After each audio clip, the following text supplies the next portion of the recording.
Welcome. Thanks everybody for coming. I'm Anna Franklin, the General Director of Film New Europe, and I want to welcome all of the panelists and all those in the audience, as well as those watching online. I also want to introduce, standing next to me, Anna Shevchenko, who's the project manager for FNE. And I want to thank our partners, Visegrad Fund, Creative Europe, Madoke, and the Verzio Film Festival. Next slide, please. Film New Europe is an association of film institutions of 18 countries speaking 18 languages. I'd just like to say that we are your gateway to an audiovisual market of over 100 million people.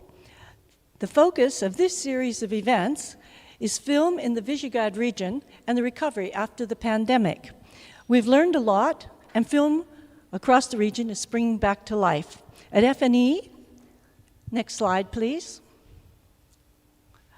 At FNE, we offer you the tools and the business intelligence we all need to get started moving again. So join the network of Europe's most successful film professionals and subscribe for free, thanks to our partners, to FNE Daily Newswire at www.filmneweurope.com. Thank you. And now I'd like to hand over to Laszlo Jolska, who is going to moderate our panel.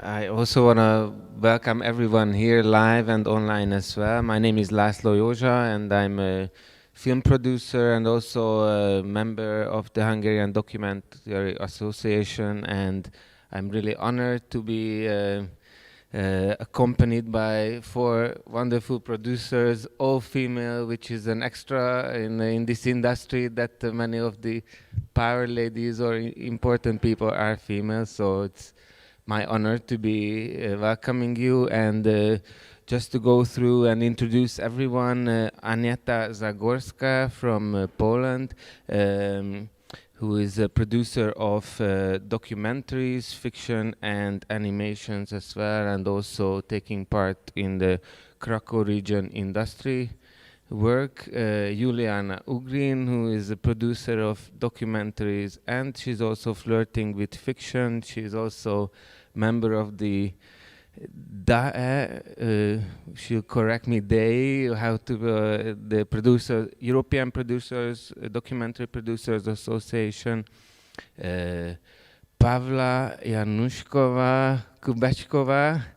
I tried my best. She's a producer of documentaries. She has a wonderful, both Agnieszka and Shara and Pavla also have films in Verzio Film Festival, so please check the catalogs. We may also talk about that. And Shara Laszlo, I have this because Hungarian names are the other way around, so I don't want to make a mistake, who is also a producer of documentaries and recently very successful fiction films as well. Also member of our documentary association, so if I miss something, you'll correct me. So, and to start with the first question, and I don't know who to address it to directly, so I may just name one of you to address, and it's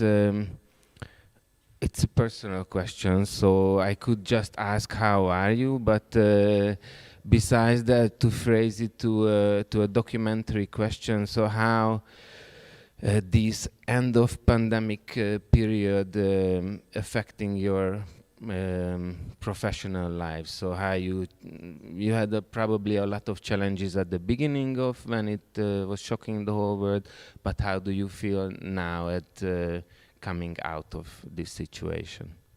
So if anyone wants to take the microphone. Maybe Shara, because she has a lot of success recently, maybe you can set a positive note at the beginning. No. No, don't turn to me if you want positive note, but no, I actually asked myself the question recently, because I realize now that we don't know what will happen in the next month, but it seems that it's quite obvious it's not the end, or we're not out of it. And if, when I asked myself, am I more prepared right now than I was maybe a year ago or a year and a half ago, I would have to answer probably not. That, to be totally honest, I think we were waiting for things to go back to normal and not really working on long-term new strategies to face a similar situation if it comes ahead of us. Maybe I try to be a little optimistic. And, I think what I could find out, and what I call optimistic, it's the VOD system and platforms which led us to distribute films much better than it was previously. I was always suffering with the films after the festival circuit. It was almost impossible to watch the films anywhere because it was closed the way of distribution so easily and so quickly. And nowadays in Poland, in Kraków, we discovered that the VOD system, for example, for art cinemas, what we call kino, the networking between art house cinemas, it's amazing because we can distribute directly the documentaries there. And also some cinemas, like our Krakowian cinema, they have the VOD system. We have the Play Kraków, which the city hall runs, and it's what happened because pandemic. So I really hard try to find something what is optimistic, and this is for sure one thing. And the second, what's happened with distribution, or it's the hybrid festivals, because what we watched last year in Kraków at the Kraków Film Festival, the number of viewers were like double or even 3-4 times bigger than it used to be when we were just in the town with the audience. So maybe it's not that bad because more people can watch the films finally. And of course, it's amazing to go to the cinema, and the cinemas suffered a lot, and still they suffer because people go or not, but it's for sure it's not the same number of audience. But for documentaries, this is my personal opinion, I've always loved documentaries home, on the screen, on big TV screen. So having the platforms and new VOD systems, it's happening.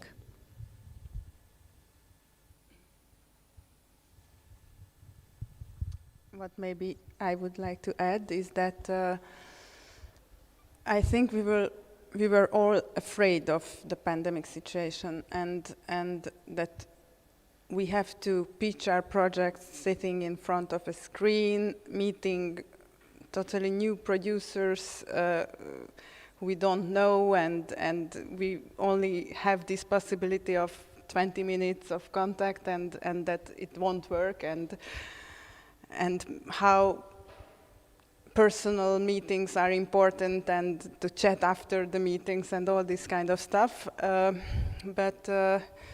But we have one project which found a co-producer actually at FIPADOC through a screen, and we will meet next week, first time in person with the producer, and so until this thing happened, I said that it makes no sense, and why to do this, and why we are giving all this energy to the screen and it doesn't work. And then luckily something happened. So it's a very strange situation, how much we can adapt to the given possibilities, and I also feel that these hybrid situations are somehow good, because a lot of people cannot go to cinemas, cannot be part of festivals, but they have time in the evening to watch films on the VOD platforms or through the online possibilities of the festivals or also the platforms themselves. So it's really true. Also our films, which were for years in the closed in our office, they are now on VOD platforms, and every month we receive that how many people are watching them, and it's a very, very good thing.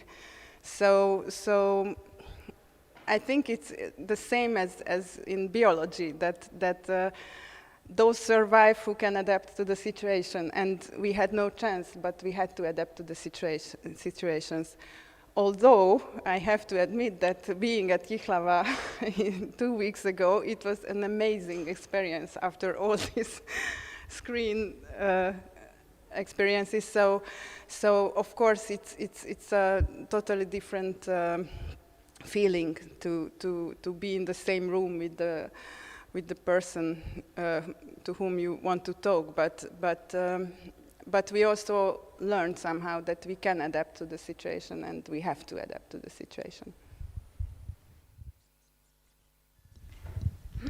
Okay, so I will end it on a more personal note, as you were trying to ask us personal question.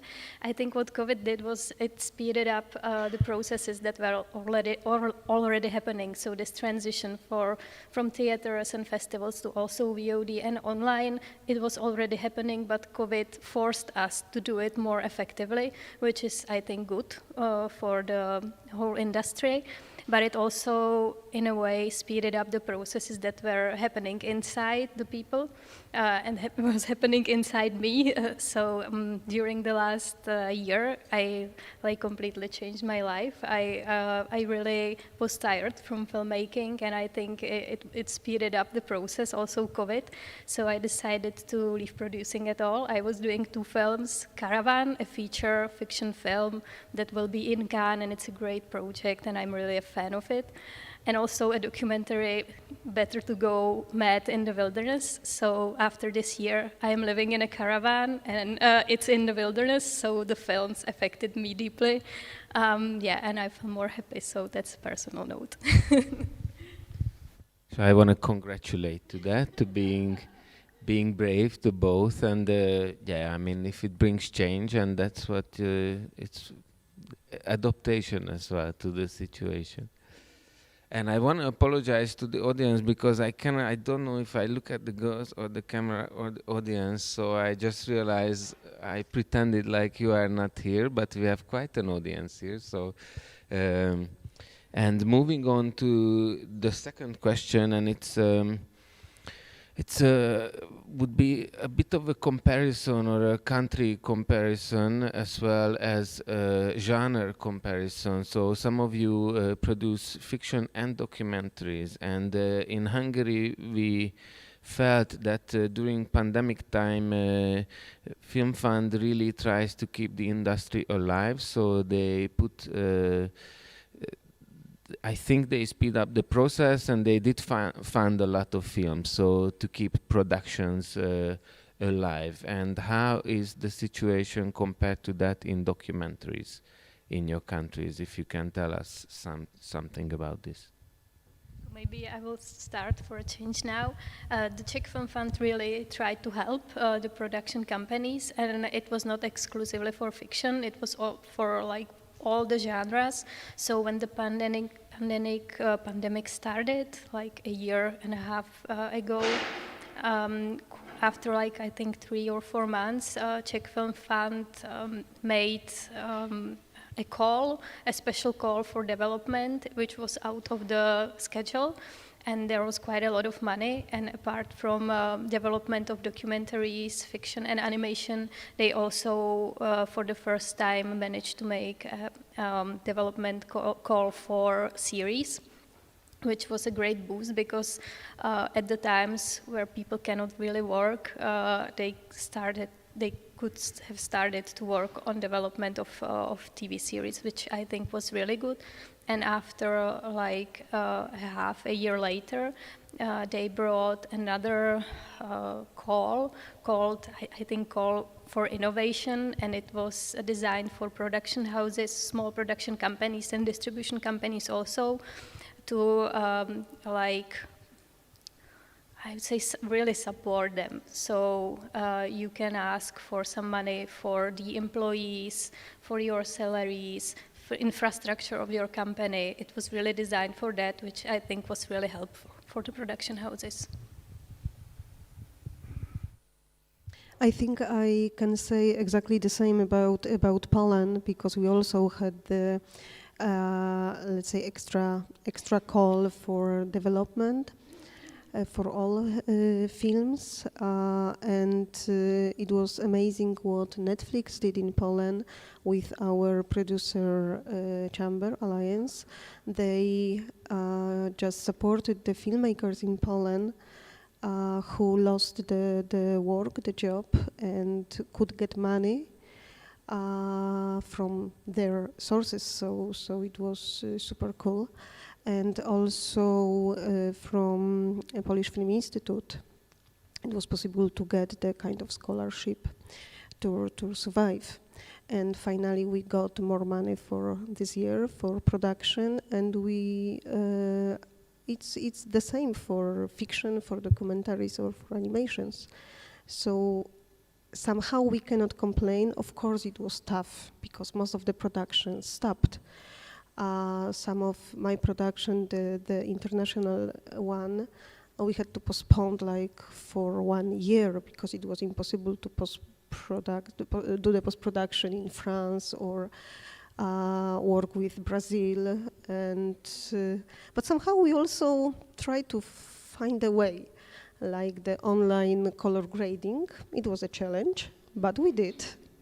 But anyway, we had to wait for the moment to be able to do it. And what I also, if I can add, I discovered maybe we don't need travel that much. I am a traveler. I love markets, and I'm doing the kind of job also for film business in Kraków. So we travel to markets to make the connection and networking.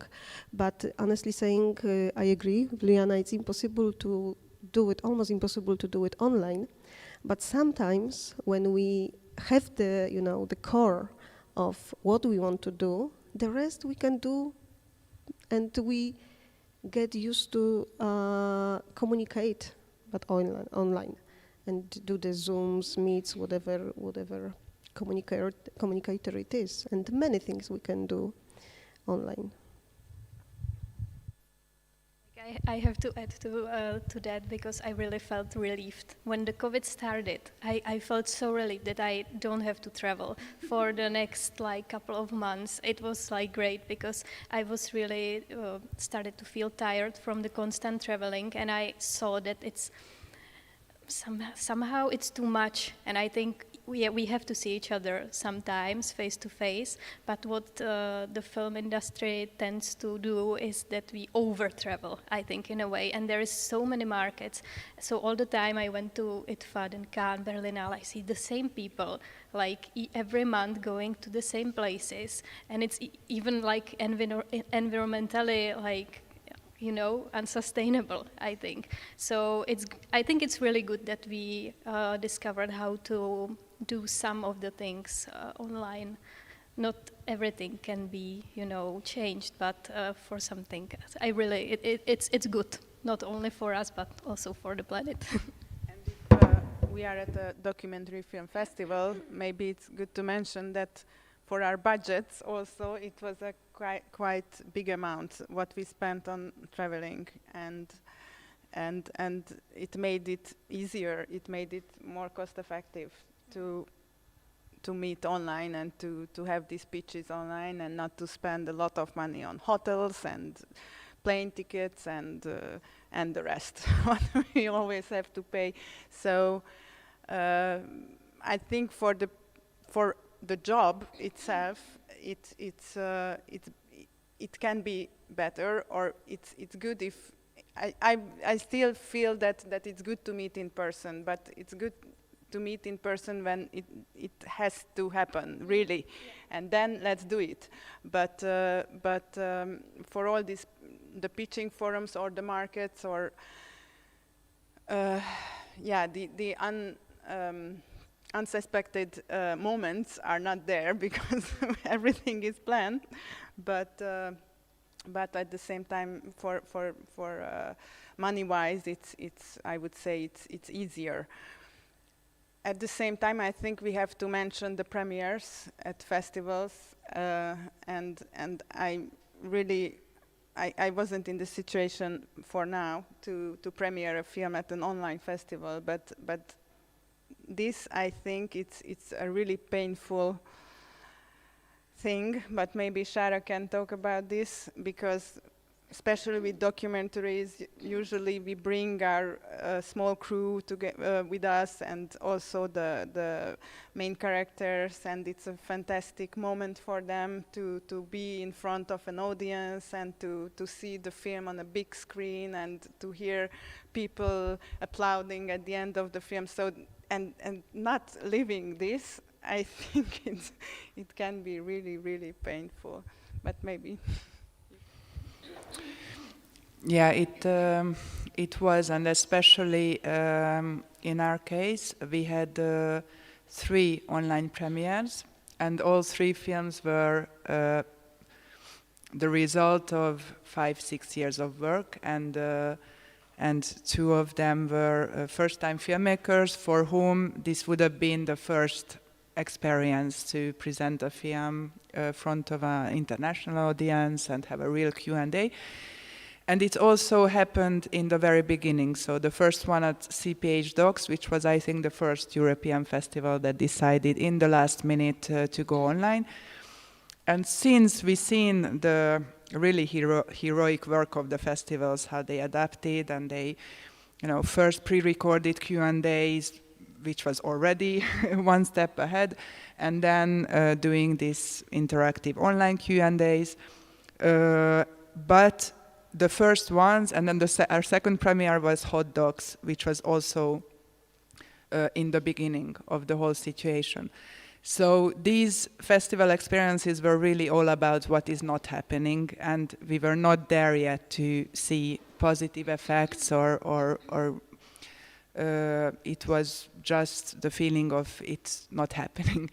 And also I agree with this liberating feeling once we accepted that we are not going to travel, but these first months for us were all the time scheduling, rescheduling, canceling. Rescheduling, canceling.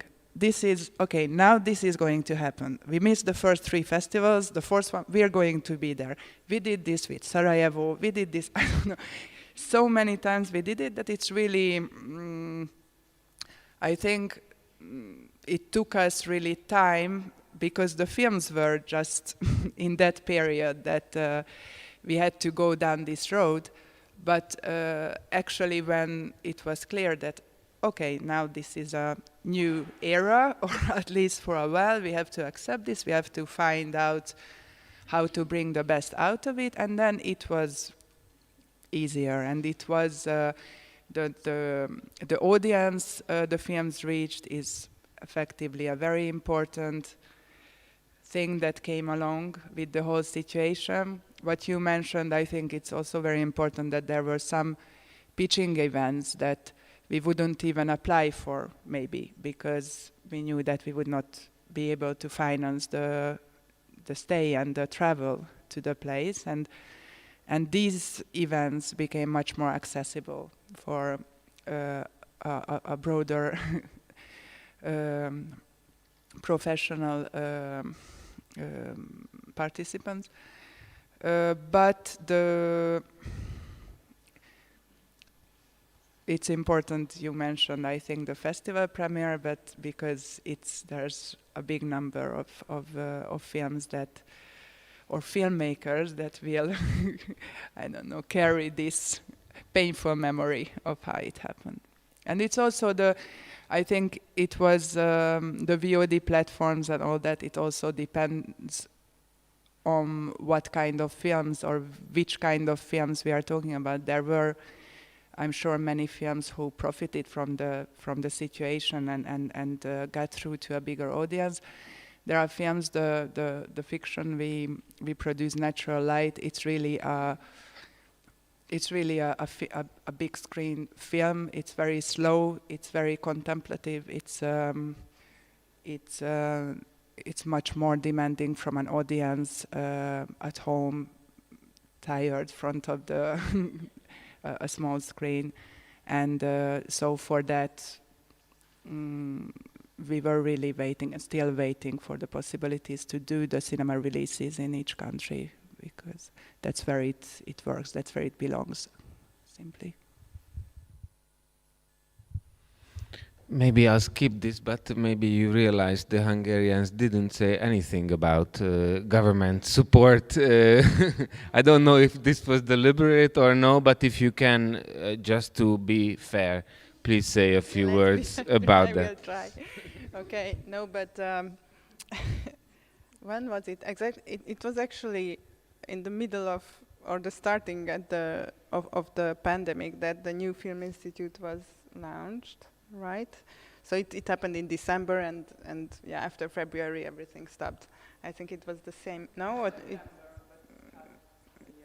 yeah, I mean the real functioning, or no, but okay, whatever. But so we have the new Film Institute, and where now the cinema, the films for cinema and films for TV are in the same building. Let's say the same fund is supporting these films, and it's true that the applications were open and we could apply, and of course not all the films received money, but a lot of films received money, and we had the MMA supports, special supports because of the pandemic, and I think we also could apply, if I remember well, 2 times for this help, which was also this kind of help for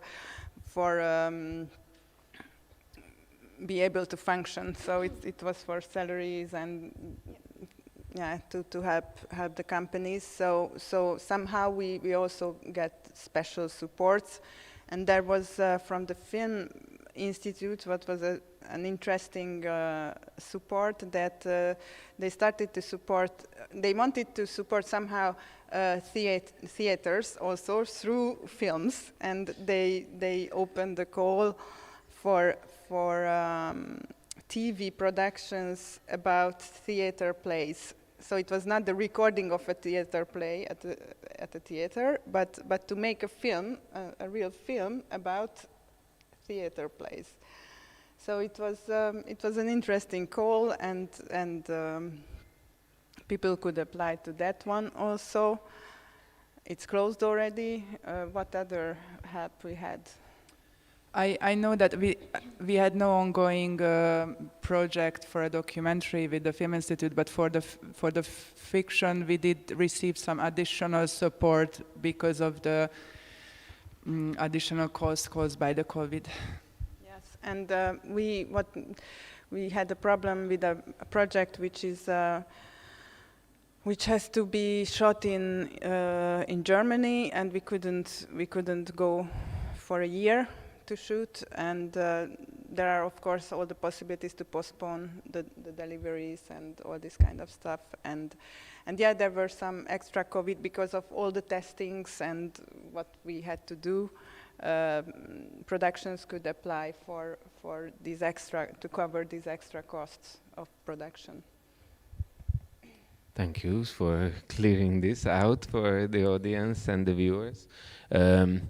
My next question was touched upon because it's very nice to talk to you, because everyone has ideas and reflects to the others. So some of my next question we have covered, but the question is, has anything in our industry fundamentally changed, or things may go back to normal, or what's your personal opinion on this? And we have talked about online pitches and things like that. So, but if you want to add anything to that, so would things go back to normal? Are things back to normal, or the industry has fundamentally changed and it will be different from now on? I think we should turn the question: will life go back to normal after all this pandemic? Because we don't know. We are again facing numbers going to the sky. We don't know. We don't know if ITFA will happen still, because there is the possibility that it will turn online again. We don't know. I think what we really learned that this can happen this way, and this can happen that way, and this can happen a different way. Already before the pandemics, the industry started to talk about changing the rules of pitching, because as it wasn't good. ITFA started to change the whole pitching forum, ITFA forum, before, and so changes are inevitable, I think, in our industry. Our industry is a constantly changing industry, and we always have to find the best solutions to make things happen, and maybe this hybrid way of thinking will stay there, because this can also bring filmmakers from far places there to these events, and also here, as far as I know, there are teams who could not come in to Hungary because of some visa problems because of the pandemic. So it will stay, I think, for a very long time, and we really should be prepared that this will be like this. Things will change, and we hope that all these changes will happen in favor of future film productions.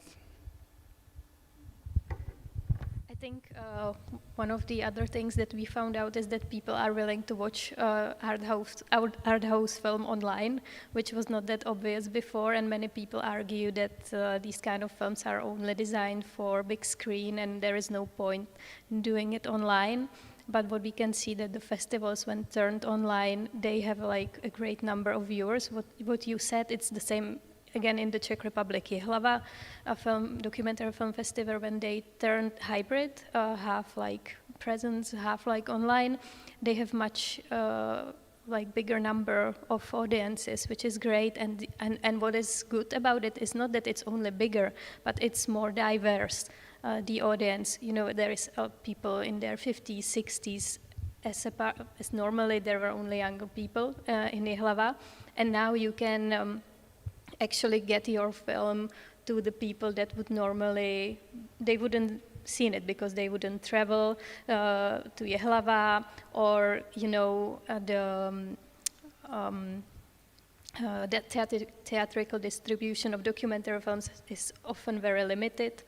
So it's not that easy to see those films, and now it's really easy to reach them. And what would be great is that the festivals are really like curators, and there will be more people willing to watch the films than just travel there, and which is really like young people. So I think we tested that the films could be online and people will still want to watch it, even in the competition with Netflix and HBO. So there is still audience and there is still need for these films. Like the question is how to do it sustainable and how to be able to attract the audiences in future. But I think it's a good point. But maybe one other thing that what I experienced myself, and please give your experience on that, but when we are there online at the festival, so when we are there physically at the festival, or myself, I go normally at almost all the industry events as much as possible, panel discussions, everything that can fit in my schedule. But when it's online, and especially if I have a project to pitch, and I'm sitting in my office, which means I'm working, and I have to work, and I cannot free myself for days while I'm sitting in my office and I have to work. So I have this feeling of obligation that if I'm in my office, I have to work, and I cannot not give all my time to a festival. So I think this is a big difference in being there physically at a festival or following a festival online, because online you can get lost and you are distracted with everything that is happening around you. I have kids, I have to go then to the kindergarten. I cannot stay in the office after 4. A lot of happenings are happening after 4 and I cannot follow them. And when I'm at a festival, then these 3-4 days, they are for the festival, and I can be there with my mind, with my body, everything, my attention, and I can focus much more on this. And for me, this is a big difference between online and physical festivals. Yeah, it's interesting you are saying that, because for me it was the biggest challenge last year. Finally, I decided I cannot take part of the festivals or the pitches because I cannot focus sitting in my office and try to be online.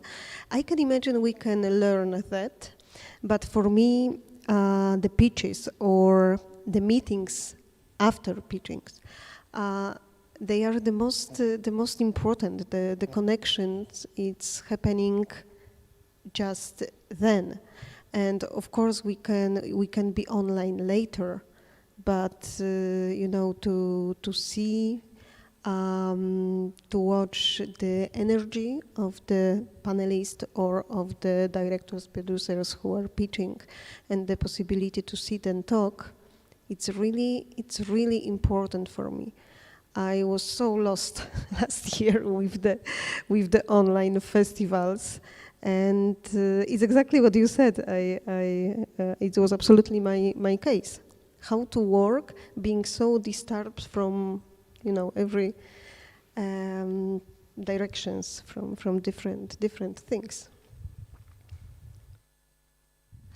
I have to say, for me, it was maybe easier to be focused, because usually when you go to pitchings, there are a lot of people, then you have meetings, 20 tables, each after 20 minutes, and then I have I am completely knocked down after all these meetings. But during online, I was in a calm place in my safe space at my caravan, and it was actually easier for me. And I realized that somehow the energy can be also transferred through the screen. Maybe for the pitchings, it's a new skill that we have to learn. All of us probably have to learn how to pitch. At the beginning, it was quite difficult, but then you, once you are doing it, you really learn, and it's easy. But to do it in front of camera, it's a little bit different task. So now you have to really try and to learn how to transfer your energy into the camera. So something like actors. I quite liked it because it was something new, something out of the normal. But this possibility to be at my place, really calm, I quite liked it. What about industry programs? Did you follow? No, but actually I have to say that at festivals I was all the time frustrated just to be attending these industry actions, because I was much more interested in the films. And for me, it's more inspiring, actually, to watch the films. Maybe, but that's the thing, that I'm a bad producer, and I have to stop. But I found actually watching the films much more inspiring me, also for the production work. So I was happy to be liberated. You want to? watching us right now and enjoy the internet panel. I don't know. I'm just happy to be in Budapest and with you.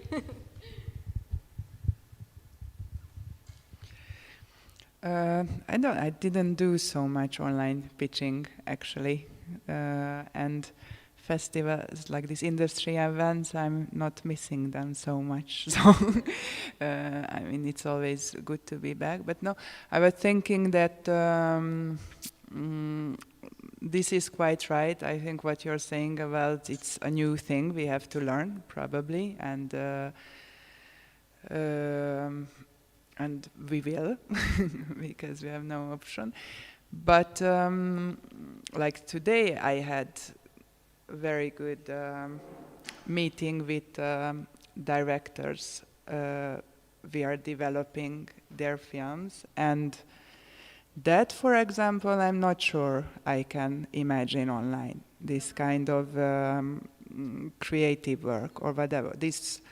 Of course, in these meetings, the most interesting and important is always when we are not talking about the film, but life or whatever. And somehow I never got to have this or be able to use the tool of Zoom or Skype or whatever to this kind of free, not concentrated, not effective talking, but just talking, which after, for some reason, this is the magic of creation or development, that for some reason then something is borning out of this. And I don't know if you had development experience during the lockdown. We were in post-production or distribution, but that I would be curious on your experience if you had. Sorry, we had. Yeah, development also with the French producer who brought in a tutor also, a French tutor. But of course so I'm the main producer in this project, and the director is Hungarian, so we are doing the 80% of the job here together, of course. So I couldn't imagine neither to work with someone who is abroad and just to talk. But it's not true. Sorry, because we have a director who was part of Doc Nomads, and he's from Pakistan, and. Of course, we had meetings in person, but also because of the pandemics, he couldn't come, and we did a lot of work online with him. But then he came again. When he could come, he came again. So it became kind of a hybrid work. I still think that working together for hours, sitting and talking, and this is so important. And through Zoom, it's quite impossible to focus for hours like this. So but because of the situation, we had to do this also. The other thing what we also experienced, it was the editing, tutoring online. We worked with ICA's rough cut service. And I know that when it was created, I was just, how to say, I was very afraid how this type of online work could be real, or can it be effective, or what. But actually, when we applied for that, we were already in the pandemic. So it was actually not a question whether we could go anywhere to meet anybody in person, but this was the only solution. So and after all, it was not a bad experience at all. I think that we could have enjoyed this even more and have much more input in person, because then there we had, of course, time limits and yeah, but it worked. Somehow it worked, and we managed it, and it helped the project a lot. And yeah, so I have quite good experiences with this. But even though I think in person everything is much better when we are talking about creativity and creative work, and yeah. It's really interesting, and I think it's also probably personal how we like to work, because the first months of COVID were terrible for cooperation with directors, with co-producers, but finally I found it really useful for me and totally fruitful, because 3 of my directors live in Warsaw. I base in Kraków, and we learn how to do the creative development part just using Zooms. And another development I'm running with Portuguese partner from Lisbon, and we had amazing meetings. Like, we decided every Friday, I love to work as a creative producer, so with the head of script writing plus the story editor from Portuguese part, every Friday 2 hours or 3 hours of brainstorming to prepare the TV drama, and we finish. I hope it will be beautiful with great project treatment. And it was the same with my directors from Warsaw. We stopped to need to communicate like in person, because we stopped to feel there is a distance between us. And one of my new director I started to work with, I met her finally 3 weeks ago or 2 weeks ago, and we met, and she said, we are meeting the first time in real. And I said, really? I know you so much, I love you so much, how is possible? So after the months, it was possible to make the connection. But this is one experience I have, and I know I can run development with every person from the world if there is the good energy, we understand each other. But from the other side, I really cannot pitch online. I had a few pitches last year, and it was absolutely not effective. We pitched, we did the best, it was only online. We had the online meeting, and nothing else happened. I didn't feel it, and I'm afraid my potential co-producers either. So this is still a challenge for me to do pitches online. With me, I have also like different experiences. For example, with my colleague Štěpán Hulík, who is a writer, and he actually wrote all our best TV series that I did.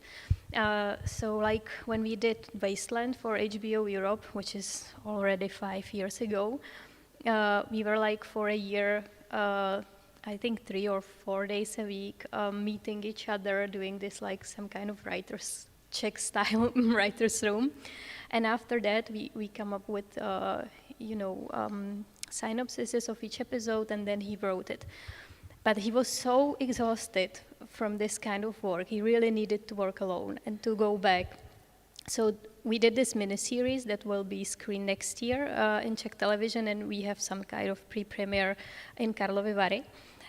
So he wanted to do it again himself. So I was working with him, like he was writing, then he sent it to me, and we were on phone for a long time.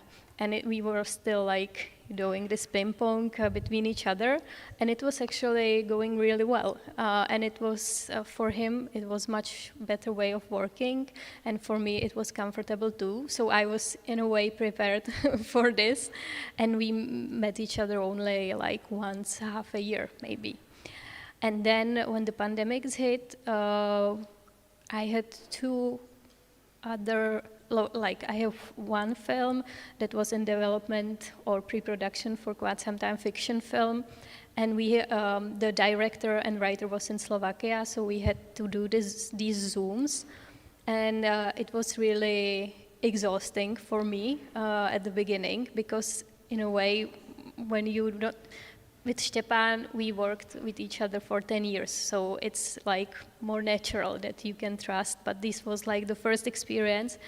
And it was really exhausting and demanding, but actually it worked, finally. We could start working like that, and with this team I work now as a script editor for their next project, and we are also like doing a lot of stuff on Zoom, and it's working. For me, it's more like demanding, but it somehow works. And then we did also editing for Brotherhood, the film which is screened here. Actually, we hired an Italian editor, Valentina Ciccogna. She's great, and I would recommend her to everyone who works in documentary. Really, my best experience with editor ever. But actually, she met with the director for a week. They just went through the rushes. And we had some kind of a rough cut because there was a junior editor working on it before, but they seen each other for a week, and then the pandemic hits and they had to work. So like most of the work were done on distance. So she was working, then the director made some notes, and actually it worked. Like after the situation calmed down, they travel like once in Milano, once in Prague. But actually, even on the distance, it worked. It's like you have to adapt. It's sometimes difficult, but it works if you need to.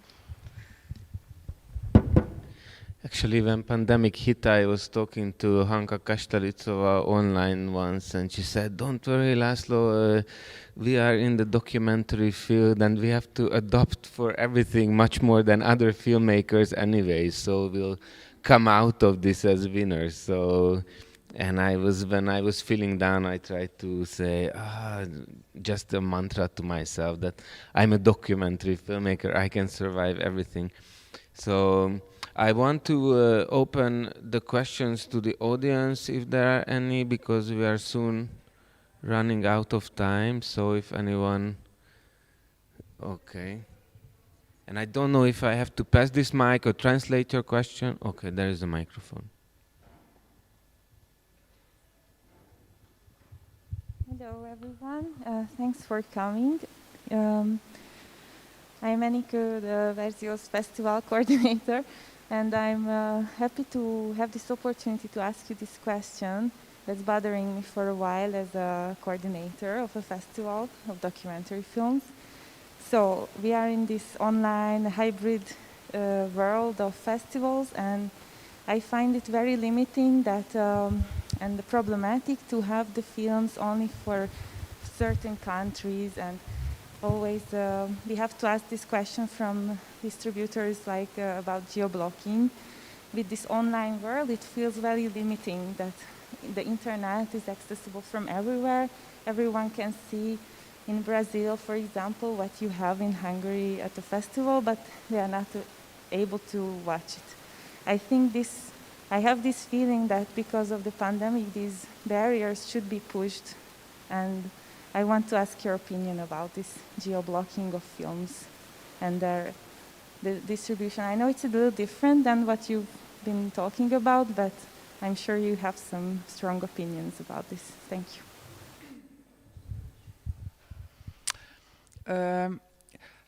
I think it's an important issue, but I would be actually, I don't know, it would be great to have a panel with festivals and distributors, or I don't know, people who understand and know the real consequences, because as a producer, what I feel and experience is that from festivals, there is this, sometimes festivals asking me, can you talk to the sales agent to not to be so strict about these limitations? And sales agents are really worried that especially there are platforms where you cannot avoid pirating or that the film go out. And festivals screen the films with English subtitles normally. And once the film is out on YouTube or whatever with English subtitles, for a sales agent, it is very hard afterwards to, make make it work on the market. And of course, from the filmmakers and the producers, it is also very important that the film should travel to festivals and reach an audience, a local audience. But not cutting the film off on the certain territory or territories from other kind of distribution platforms and from sales possibilities. So as far as I understood, it's not, there has been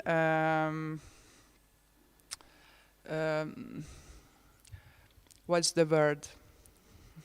Közelítettek egymáshoz az álláspont. Yeah. The positions are closing because in the beginning I know that it was very, sales agents were very, very frightened of this online, and not just sales agents, but for example HBO as well, where 2 of the films we released were co-productions with HBO. And then slowly they have, I don't know, became more accepting towards conditions. I think festivals had also more possibility to develop platforms that were judged more secure from a sales perspective. But I don't know if this answers somehow your question, but I know that it's from the 2 very different approach to the same thing. Yes, it sort of scratches the one side of it, I think, because surely it's important to have real local premieres everywhere, but I feel that these audiences, the online audiences and the cinema audiences are not really the same. So what we experience, what you also mentioned, that the online festival reaches a much broader audience, 2x, 3x the audience, people who would otherwise wouldn't go. I have this feeling that it's a missed opportunity to be so strict with these limitations of the online festivals, but I can also see that it's changing and the parties are getting to a more agreeable level of, I don't know what, agreement. Yeah. Agents, if it's working, yeah. If we are talking about the sales agents' point of view, actually, what incomes there are, these are of course the sales to TV channels. There are some events, festival screening fees, and I think it's also a financial question, because if one festival opens the territories, then how to put the same film in another festival, you know. So I think this is a bigger question, because for us filmmakers, the main goal usually is to bring our film to as many people as possible. But on the other hand, there is this question of income, and if we cannot count just on 1 or 2 festivals, because then everybody saw the film in the world, then you know, then it stops, or it makes harder the life of the film in the future. So there should be an agreement then between distributors and festivals, or yeah. So this is maybe not our table to decide, but there are also these point of views. So.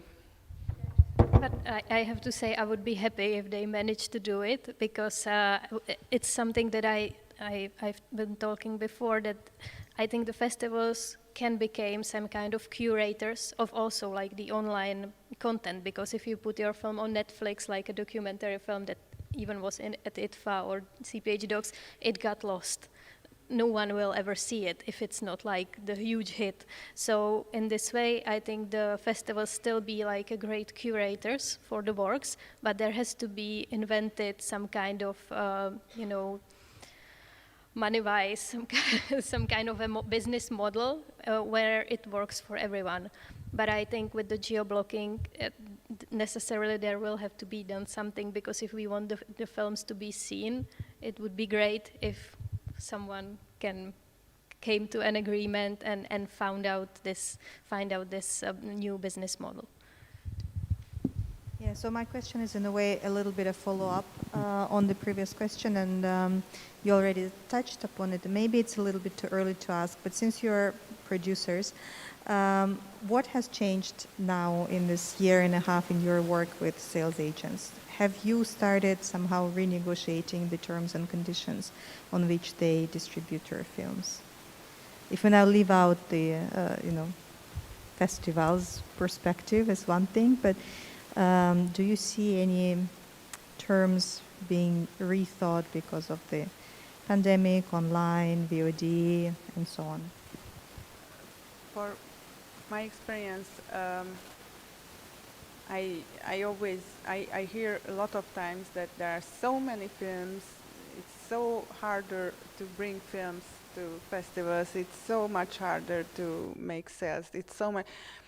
It's also maybe because for some time filmmakers decided not to bring their films to online festivals because we were waiting very soon for the opening, and then all the films started to be sent because okay, let's do it. I think this is one of the reasons, but I don't know exactly if this is the only reason or it's the quality of the films, or so there can be a lot of different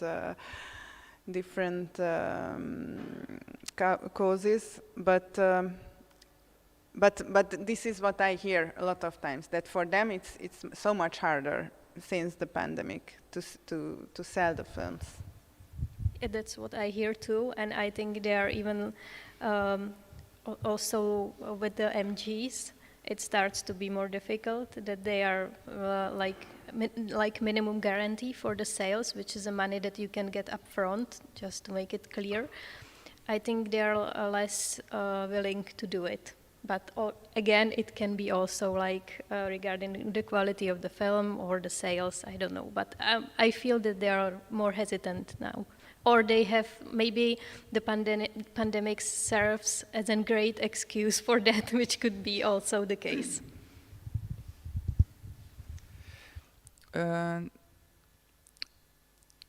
Yes, I agree. What I feel is that from the distributor side, it's very much the impossibility to think in strategies, right? Because their strategy also was very much based on planning in time, in building up, and this is something that they lost control totally. And for example, this film we premiered in Berlin in March.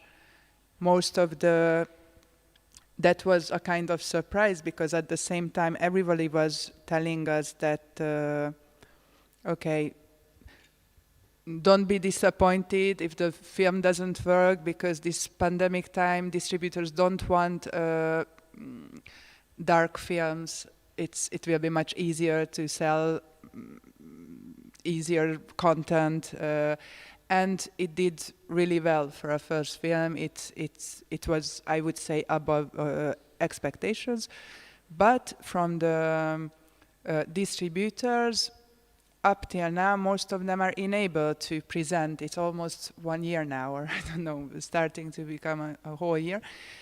And they just don't know, because what we faced here with the Hungarian cinema release, that you have two choices. You go for the unknown, or I don't know, either you choose a more safe date or space, but then all the other films that have been waiting will go into the cinemas at the same time, and so it's not in your favor from that perspective.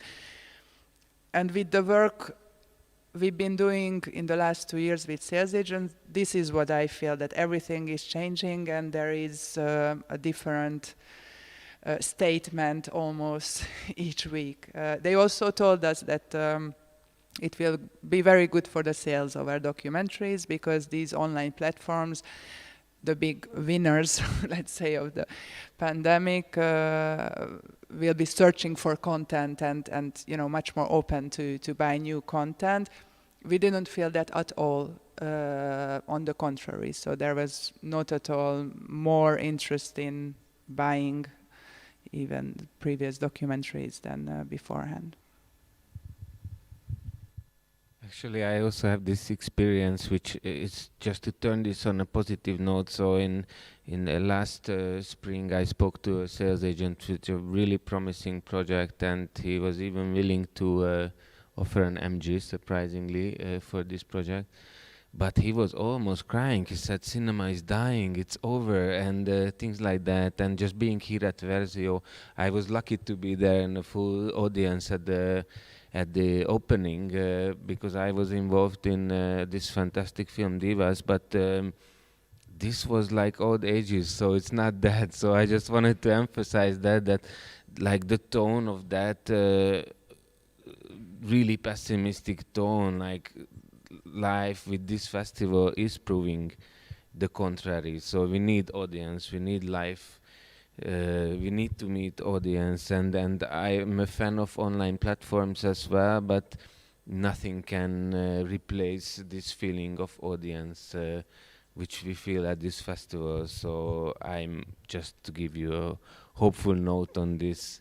And also just to follow up a little bit of questions. So in Hungary there were a lot of, not a lot, but there were 2 new online VOD platforms. So did your films appear on that, and financially do they make any sense at this point?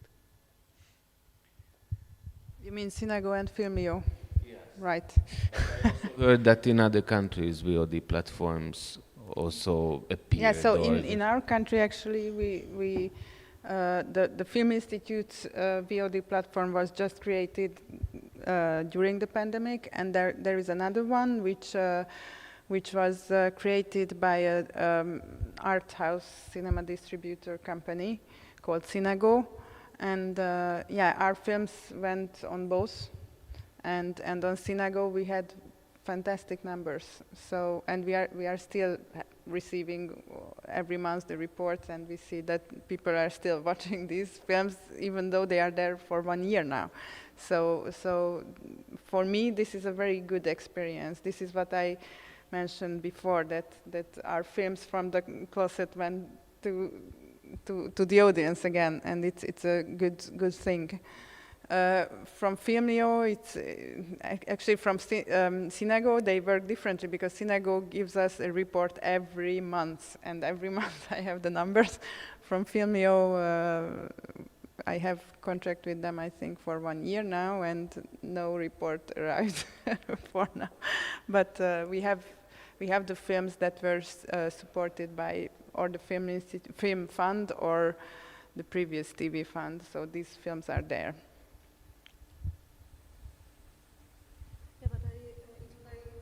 Said in the beginning, we have new platforms, VOD platforms. Also in Poland, Netflix is buying the films, even the older films.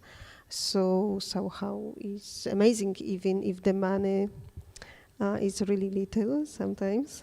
So I can say I have 2 or 3 films at Netflix. Yeah.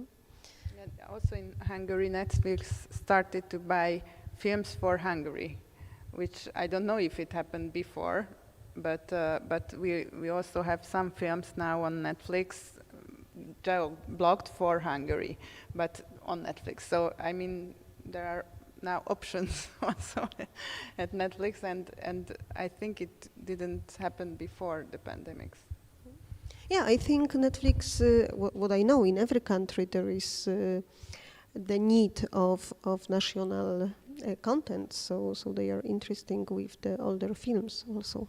But unfortunately, Czech Republic is a very small market, so Netflix is buying only like shitty comedies or good comedies from older times.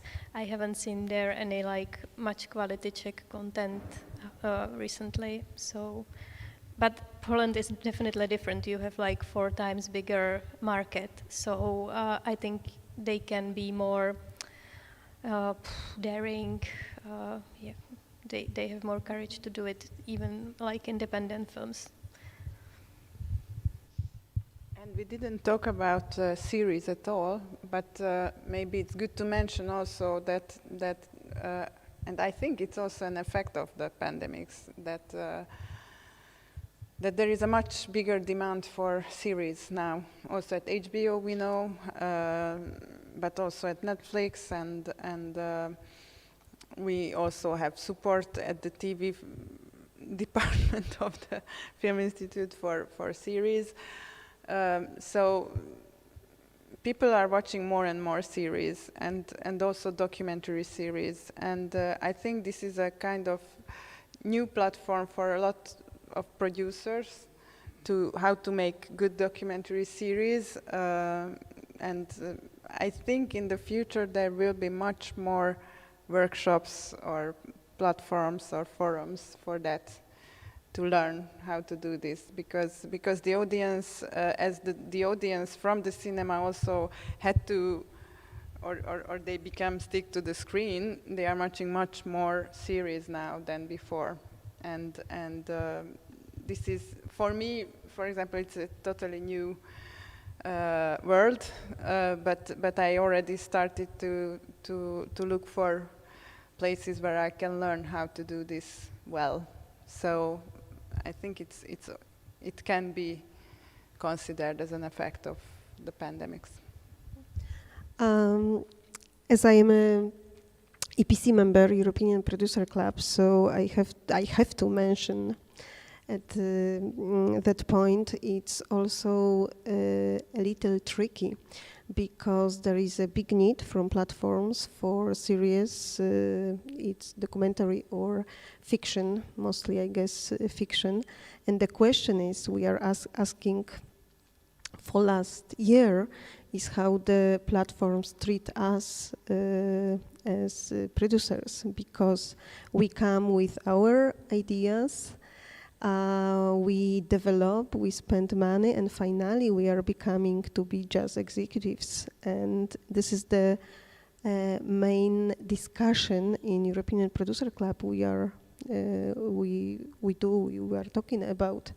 So it's the question, what will be our position in the future, cooperating with platforms?